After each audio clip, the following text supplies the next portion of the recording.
Miss Earth na si Jessica Lane bumalik sa Pilipinas para sa sinulog. Alamin sa Eye Spotted Report niyan, Ton.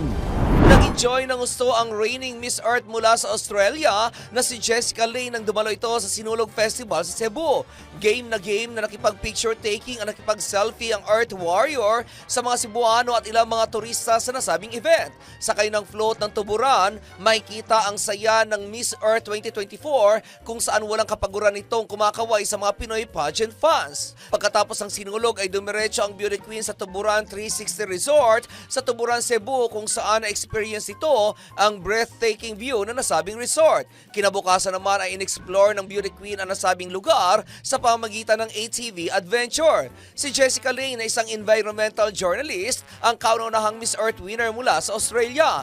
Napanalo na nito ang corona sa Okada, Manila noong November matapos na talunin nito ang mahigit sa 70 candidates mula sa iba't ibang bansa sa buong mundo. Samantala, ang representative ng Pilipinas na si Mel Alfeche ay napasama sa top 12 ng nasabing pageant. At iyan ang aking balitang showbiz para sa impilang metodong lakas, DWIZ. Ako si Anton, nagbabalita ng tama, naglilingkod ng tama.